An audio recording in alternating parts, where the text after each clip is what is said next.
5-year age difference, but an 1.5 reach and height advantage for Bayan Jargal. So he'll try to use that to his advantage in this welterweight attraction. Bayan Jargal is 32 years old. He's a 3-time amateur champion who represented Mongolia in the World Games. 9 of his 10 knockouts came in his first 18 fights, and he's fighting for the 2nd time this year. His first fight was a loss to Zahir Rahim. His opponent is Cletus Seldin, who's fighting for the 5th consecutive time here at the Paramount. 9 of his 11 fights have been in this venue, and he's only been past 4 rounds twice, and that happened in his last 2 bouts. Now it's time to see what the fighters need to do to look like a champ, brought to you by Just for Men. All right, let's start with Seldin. After all, he's undefeated. Jargal is 32 years old, so wear him down with constant pressure. And for Jargal, slow him down and slow down his pressure with some body shots.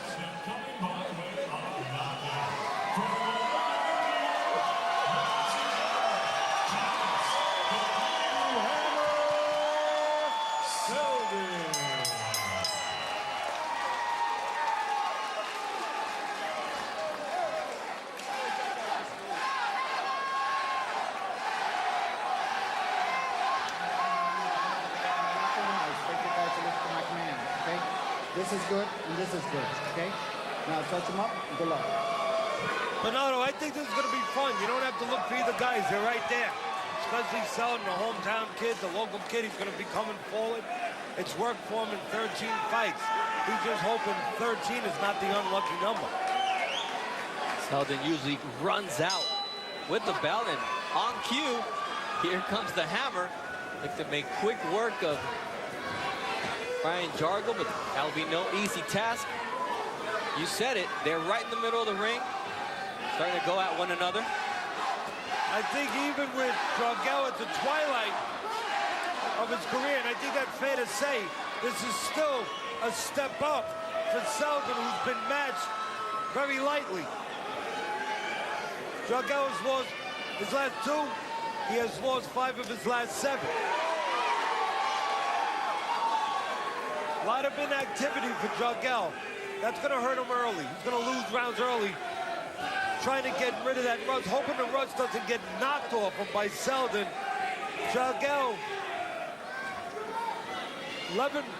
before his last fight, he was off 11 months, 2 fights in 2011 and 2012, and only 1 fight for Jargal in 2013. The opposite for Seldin. He has been active. Only fought 3 months ago. Seldin has Jargal exactly where he wants him, backing up into the ropes. Again, I expect Seldin to win the first couple rounds. Aggressive style, but again, Jargal needs to get his feet under him a little bit. And he hopes that he can get out of the first couple rounds with his feet still under him, where he can start doing that. Winning rounds, picking spots, showing his experience against the untested Seldin. Seldin's known for his right hand and also the left hook to the body. So far, able to connect it early on in this fight. But like you said, Teddy, it's going to be about having the lasting power against Jargal, who's proven to be tough in the past. Well, I mean, simply put, Jargal's been in with the better competition. We don't know what Seldin does with a higher level of competition. Push there as Jargal bouncing off the ropes. We do know that Seldin had a point taken away earlier in his career for picking up an opponent and throwing him to the ground. He caught that push to the elbow. We'll see if the referee was able to see that from his perspective. Quick work there by Seldin. Wants to follow in Chris Algieri's footsteps. Also, gentleman Jerry Cooney. Seldin's the bigger man. That's why you see Jargal trying to box. He knows there's a strength disparity with him and Seldin. Seldin a welterweight most of his career, while Jargal has fought at lightweight and junior welter his entire career. He gave up size and strength. Coming in here, the light of his career, Seldin, I wonder if that's going to hurt him. Seldin come in here really light, lightest of his career.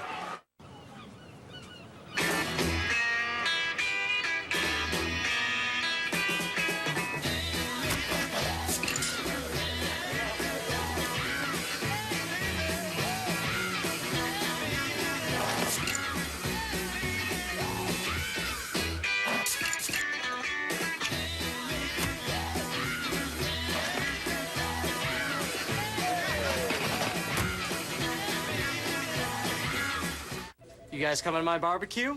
Steve's BBQ. Yeah. Yeah. Is this right? Oh, hey, guys. Subway is bringing big barbecue flavor with the Applewood pulled pork, slow cooked to tender perfection. Subway, eat fresh. Next week, Friday Night Fights returns at 9 p.m. Eastern from the UIC Pavilion in Chicago in a welterweight main event featuring Texan Robert Garcia and Colombian Cletus Prescott. This is Garcia's third fight of 2014. For Prescott, his first fight in the last 10 months. In activity for a lot of fighters, but a lot of activity so far in the first round plus of this fight, where Seldin was able to connect almost 30% of his punches. Yeah, Seldin wearing the purple. I wonder if he's a fan of the old Minnesota Vikings, the purple people eaters. Because that's how he tries to fight. He tries to eat you up. Pac-Man, you know, coming for a headbutt right there. And you can see Jamel complaining. He's been cut several times over his left eye. And that's where I think he's pointing to. He has scar tissue over that left eye, does Jargal. I think it's the right eye that's cut on this occasion, though. So we'll see how it goes. I think you're right. I think it is the right eye. And he was cut in the right eye against Cletus Prescott and Chris Algieri. So this brings back bad memories for Jargal, as this is the place where he was cut against Algieri in 2011, a fight that he also lost. Listen, bad memories, but what you got to also figure into the equation is it won't affect him as much as it'll affect another fighter, because he's been cut before.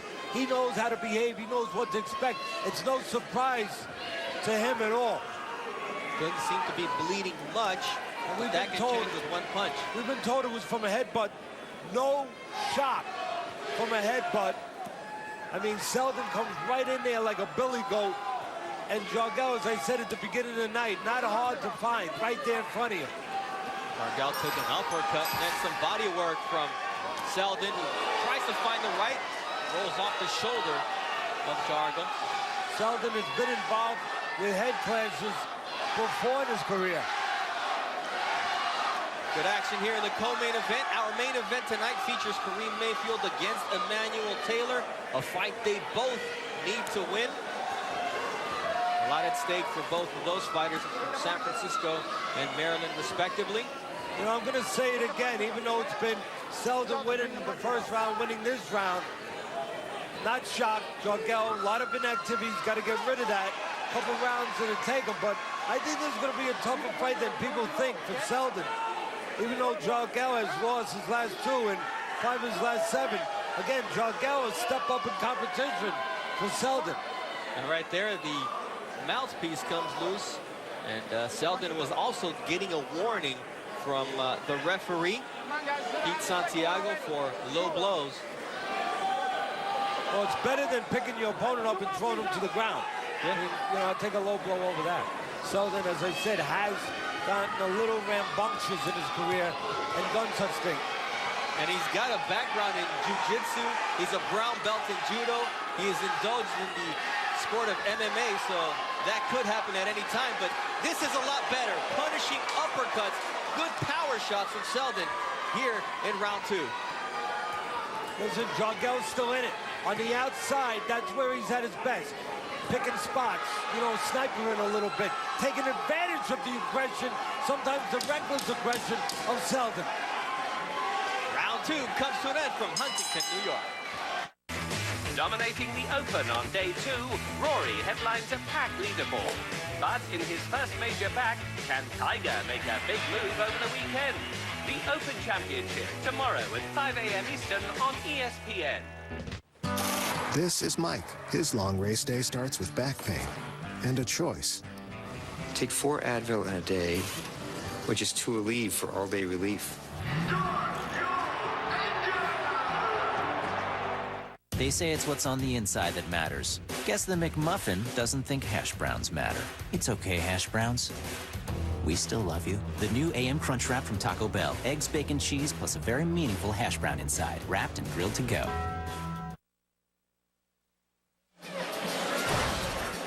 Here's a headbutt right here. You see Seldin, boy, he's a billy goat. Coming in there with his head. And there you see the damage caused by that shaved head, that crew cut head that can act like a weapon of Seldin's. And Teddy, just in that time, from the headbutt to now, the right eye of Jargal closing almost immediately as the doctor takes a look. Well, that's where you need that end swell, that cold piece of metal that you keep in the ice. And you press it, not too hard, because then you can cause more damage, but you press it under the area to restrict the swelling. That's where a good cornerman needs to ply his trade. Tom Langley, the cut man, and his cornerman, Robert Crawford, his trainer, was more worried about giving him instructions on head movement and staying away, stepping to the side. But it's going to be tough. If he cannot see the left hook of Seldin coming, that could change the fight in a heartbeat. He doesn't see the right hand coming. That could change it, too. So you think that's, what is that? Mince meat? That's chicken liver? You see how Seldin tries to work that left hook to the head after working into the body. That double left hook. Yeah, Seldin's all about pressure. Then when you get inside with that pressure, what do you want to do? You want to bang that drum. Bang that downstairs area. Now, the doctor was pretty adamant with Jargal that he was going to keep an eye on that eye. And Jargal wanted to continue. See how far this goes. Yeah, I think Jargal, again, he does his best work on the outside where he can get off first, he can score just by getting off, but he can also take advantage, I mentioned it earlier, of the reckless aggression sometimes with Seldin. You know, he can let Seldin walk into shots like he just did a minute ago. Seldin was talking about the fact that they wanted to work on refining his style and not being so wild, but it just seems that once his adrenaline gets pumping, he's got one thing on his mind, and that's punishing his opponent. Well, what I see Seldin do sometimes, you're going to see it again, he goes into that turtle defense that the old late great Archie Moore, the old Mongols, the El Mongos used to do. George Foreman used to do it a little bit, crossing his arms. You see it right there. There it is, crossing his arms over. That's the turtle defense that the late great Archie Moore used to use. George Foreman used to use a little bit. I think it's defective. It looks like it's blocking everything. You become a tank, but it's defective. I like fighters to get close when someone does that. And then when they want to punch, when the guy using the turtle defense wants to punch, Bernardo, he's got to pull one hand back. And when he pulls one hand back, you're close, you can bang him. You can hit that exposed area. So there's a flaw in that turtle defense. I just don't know if Jargal understands the flaw. And you know what? His nickname is the Mongolian Mongoose, precisely named after Archie Moore, but not much Archie Moore in him tonight. Thanks for pointing that out.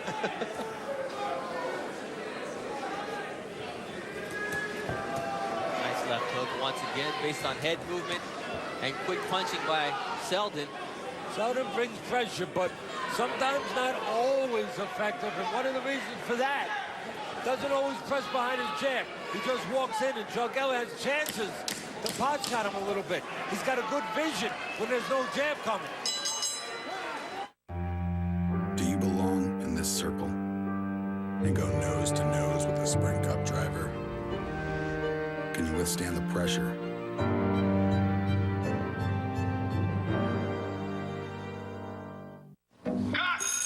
This is Jane. Her long day on set starts with shoulder pain and a choice. Take 6 Tylenol a day, or just 2 Aleve for all-day relief.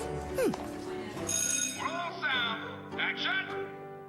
You guys coming to my barbecue? Steve's BBQ. Yeah. Is this right? Oh, hey, guys. Subway is bringing big barbecue flavor with the Applewood pulled pork, slow cooked to tender perfection. Subway, eat fresh.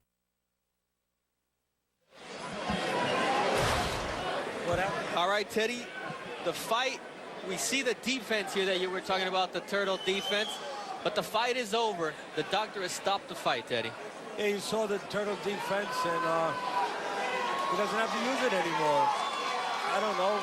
Doctor stopped it. Some people might think it was a quick stoppage. I know they're always looking to protect the fighter. What we don't know is what the fighter answered to the important questions. I'm sure the doctor asked him, can you see? And I would have to assume, and I'm only assuming, that maybe the fighter gave a negative answer that he couldn't see properly. Because that's, you know, what's ironic about this is the fighter from here, Algieri, fought with an eye worse than that to win the world title. And the doctors in New York allowed it to go on. And now here we are early in the fight after 3 rounds. And, hey, look, I'm not a doctor, but it doesn't look any worse or nearly as bad in some ways as Algieri's did. But again, they're stopping it.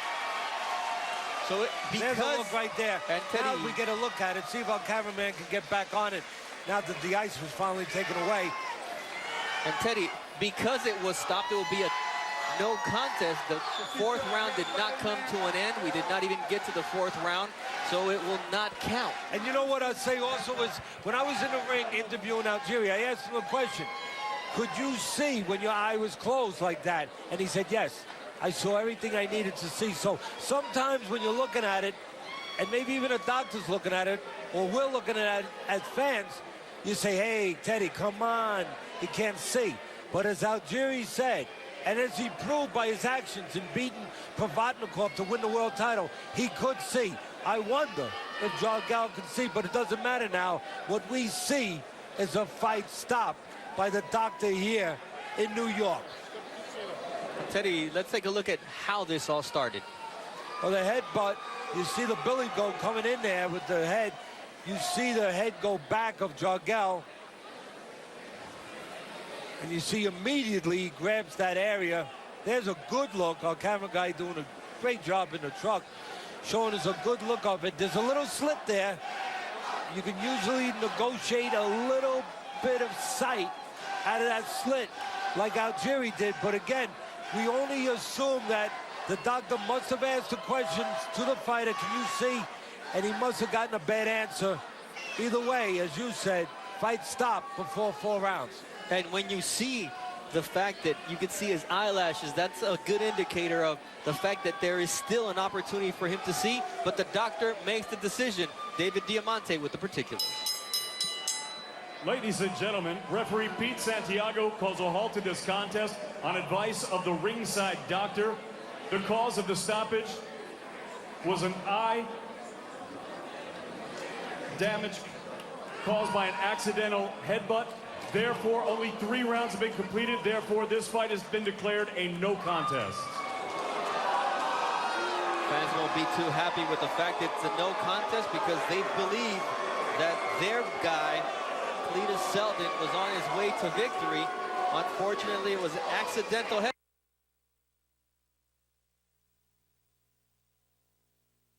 That record. When we come back, Todd Grisham will join us from the studio. There's a lot to talk about. And also our main event, Kareem Mayfield against Emmanuel Taylor. Dominating the